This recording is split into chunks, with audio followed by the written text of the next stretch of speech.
Hey everyone, so I wanted to talk to you guys about the goddess of Fairy Fencer because I did not like in the two routes that I've played so far, the goddess and the Valgott route, I did not like what I was seeing from her. But first off, I want to bring to your attention something, I think it's Gendolphus Greyheart. I apologize if I'm butchering your name, that's normally what I call you, Greyheart. But I want to say your full name this time because the other reason why this isn't necessarily a rant or roasting video.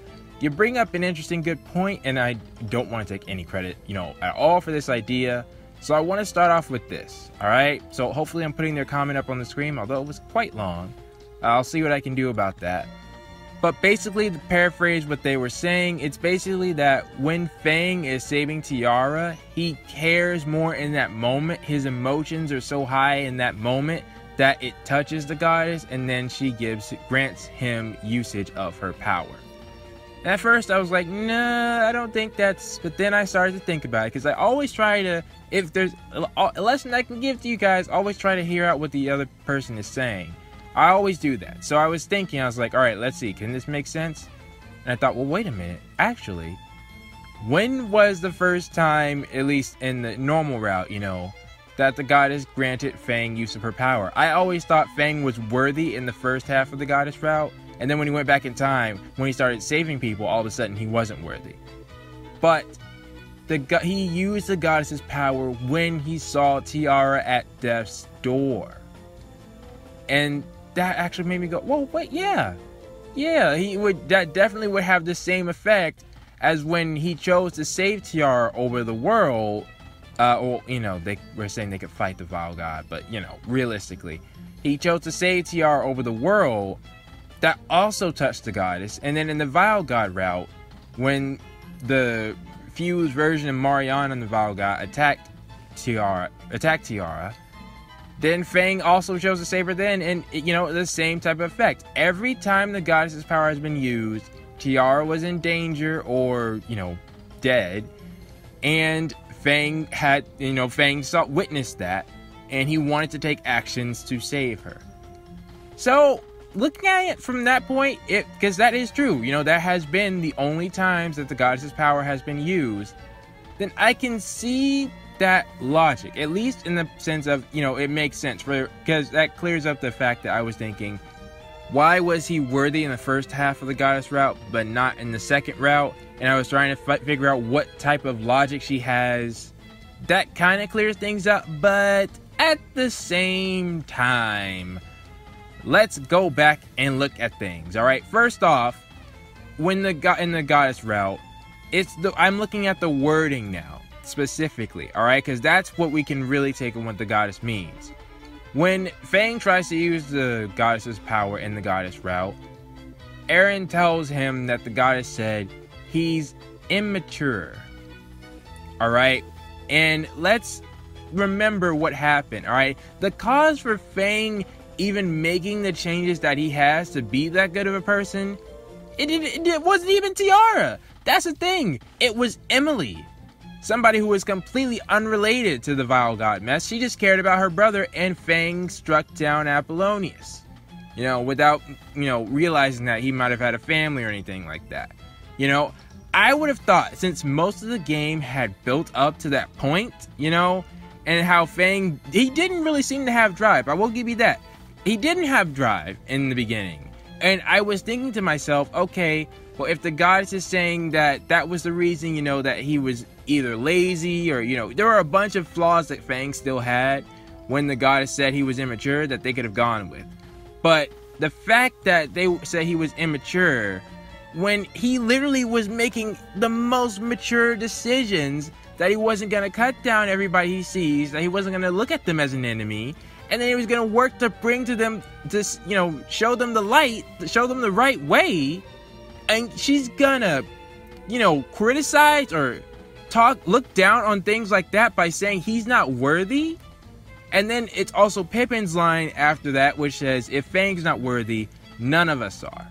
And if you remember also, Fang had started that entire journey. He already had that moment where he used her power when he saw Tiara dead. He spent the entire time, the entire half of the second part of the goddess route was meant to save Tiara. that was his main goal. And you're saying all of a sudden, you know, that drive that he displayed, in addition to all the lives that he saved, it wasn't good enough. No. I understand, like, I need to specify, I'm not, my frustration or whatever, it is not meant for Greyheart. I am so thankful that Greyheart came up with a reason as to why she was thinking like that. And I appreciate that. You know, that helps me look at the situation in a less frustrated manner. At the same time, it makes no sense. The world is in danger, right? The Vile God is a threat. And she supposedly fought against him to protect people. But yet she won't let somebody like Fang, who has been saving people, use her power until... And here's the other part that gets me, right? It's the fact that every time he does save Tiara, and Eren explains, she always has to mention Tiara is a Vile God descendant. Why the heck does that matter? Alright, now that, I almost want to say, you know, the goddess herself has some type of prejudice towards those people. Tiara, as far as I'm concerned, was just a normal girl. The only reason that it was even brought up was because of Tiara herself. She was like, no, you don't understand. I'm actually... And, you know, it's because Dorfa wanted her because of just the blood inside her. That's like saying, you know, you're the son of a murderer. Alright? So, because you're a son of a murderer, we're gonna look... Well, I mean, that does happen in real life. And, you know, that is a thing. But still, you know, Fang didn't even know... It's like Fang didn't even know that Tiara was a son... Or, we're talking about a daughter in this case. That Tiara would be the daughter of a murderer. He didn't know anything about her past. He just knew Tiara for the longest time. So he had an unbiased, unprejudiced view. And then when she told him, he was like, literally, so what? You know, you're still Tiara to me. You know, I almost can't believe that because that doesn't even matter. You know, Tiara doesn't have any of the traits that somebody who, you know, would be looked down upon has. You know, it's like, why should we think that it's such a big deal for Fang to save Tiara? You know, like, we didn't even get to see any of the prejudice that was brought against her, if that was even a thing. You know, we heard a little bit of her backstory, but we needed to actually see that because, as far as I'm concerned, Tiara was just a normal girl in the story who happened to be capable of awakening the Vile God if she was sacrificed. That's it. You know, and of course, any logical person who would want to prevent that from happening would save her to prevent that from happening. You know? Like, yeah, maybe if she had tried doing something truly malicious, but Tiara was talking about world peace. And she genuinely meant it. She was willing to die for world peace. No. Tiara is regardless of what you would say her attitude is in the beginning of the game, her intentions were that of a good person. And she fully meant to die for this cause. Many times. Or you can see that many times. She even asked, you know, she even asked her friends to do it if she ever was in that position. And she always wanted to atone for the way she was born, which that doesn't even make sense because she has nothing to atone for. She can't help who she was born from. And this goddess is just like, that's such a big deal for her. It's not. That's the thing. It's not a big deal. Yes, it might be when those moments where Fang's emotions are at their purest. But you're going to also tell me that he wasn't trying, when he met Emily, you know, and he realized, so that's like if the goddess was ready to be revived when Fang met Emily, and Emily had explained to Fang his story, and he felt all that regret. You know, at that time, then also the goddess would go, oh, your emotions are also pure right now. You have realized the consequences of your actions. No, he has. Well, I mean, he has, but, you know, you still have to go through the method of, you know, seeing those people again and, you know, correcting his mistakes and seeing how you can't necessarily save everybody. Fang went through a lot of development, and the goddess was just like, yeah, it doesn't matter. But, oh, you say the girl you like? Oh, yeah, that's my man. No. No, that is ridiculous. I think Iris Heart is a much better goddess than this one. Because at least Iris Heart, you know, she recognizes when, you know, people do good things and when they are terrible, when they're terrible people as well. And I saw, I was asking for a name to call, for us to call this goddess, and I saw a comment from Mitch. He was saying we should call her Aqua, that's a Konosuba reference, because, you know, she's useless. Like, literally, you're gonna let a bunch of people die until Fang shows you that he really cares about the girl he loves, instead of looking at all the other good things that he's done, all the other people he saved. You know, no, that doesn't matter, but that does. That's my problem. It seems like, based on the story, even if what Greyheart is saying is true, you know, even saying that was true, you know, I was going under the assumption that that was true with this video, you know, and I still had that to say. But even saying that, the bottom line is that she was completely revived, she was ready to go, and she was willing to let a lot of people die just because of her own standards. I keep her sealed. You know, we don't want her back. She's a terrible person. So, yeah, she may have her standards, but I got my standards too.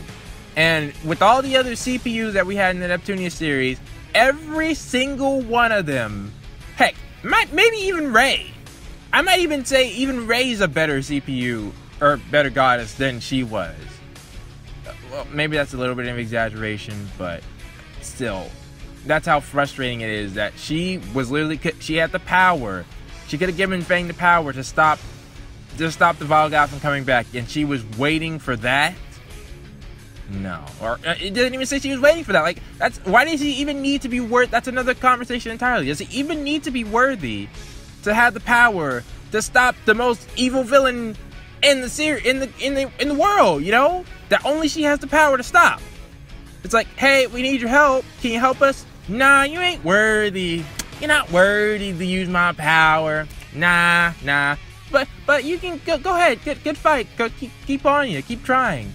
Well, what can we do? I'm not gonna tell you that. You know, you gotta. It's ridiculous. The whole notion of that, to me, is ridiculous. So, but by all means, like I always say, that is just my thoughts. It actually kind of did turn into kind of a roast video. What are yours? And of course, if it involves a third route, then please don't tell me, you know, if you can.